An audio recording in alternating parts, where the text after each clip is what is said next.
Chaos on the streets of Minneapolis today.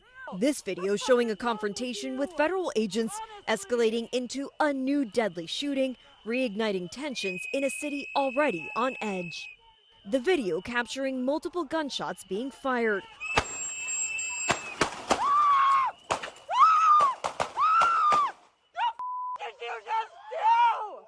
This video showing the moment from another angle. Oh, what the f? They killed him? Did they kill that guy? Are you kidding me, dude? Pushing in on the video lets you see the man being taken to the ground, agents surrounding him and striking blows. Until this moment, when the first shot is fired, immediately followed by several more. The Department of Homeland Security saying the man who was shot approached Border Patrol officers armed with this semi-automatic handgun and violently resisted attempts to disarm him. The agents, according to DHS, were conducting a targeted operation. Call an ambulance, please. Call an ambulance. DHS says despite the efforts of medics, the suspect was pronounced dead at the scene. The man, now identified by the Associated Press as 37-year-old Alex Pretti, an ICU nurse. The only interaction that we are aware of with law enforcement has been for traffic tickets. Local police saying Pretti was a lawful gun owner and that details of what led to the shooting remain unclear.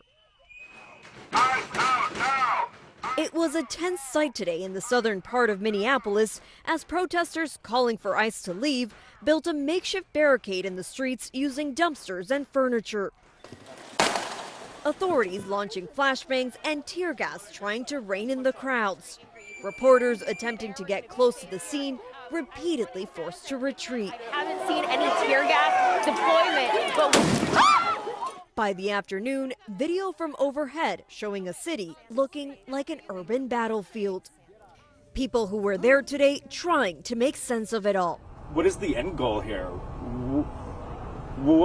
Who does this benefit? Who does this make safe? Because it's not us. It's not anyone living here. Today's incident comes 2.5 weeks after the fatal shooting of Renee Good.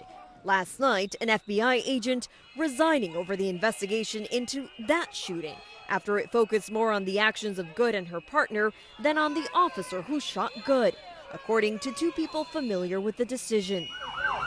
The FBI also on the scene today of another fatal shooting. Leaders in the city today continuing their call for federal agents to leave. So to everyone listening, stand with Minneapolis. Stand up for America.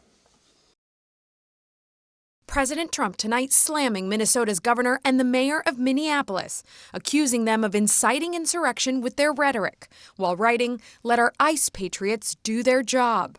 Attorney General Pam Bondi not ruling out that the president could invoke the Insurrection Act. I'm never going to get ahead of the president. This is a very fluid situation right now. It's a rarely used 19th century law, giving the president power to deploy active duty troops in the U.S. for law enforcement purposes, and a threat the president appeared to recently back down from. I don't think there's any reason right now to use it, but if I needed it, I'd use it. It's very powerful. The Attorney General says federal agencies like the FBI, DEA, and ATF are heading to Minneapolis to back up Homeland Security operations on the ground, with DHS Secretary Kristi Noem blaming local leaders. Governor Walz and Mayor Frey, they instead choose violence. They instead choose to encourage the destruction of their city and the crime against their people. I'm asking for all the authorities in Minneapolis and the leaders to work with us. White House Deputy Chief of Staff Stephen Miller claimed, without providing evidence, that the man who was killed was a domestic terrorist, a label he also used for Renee Good, who was shot and killed by an ICE officer earlier this month.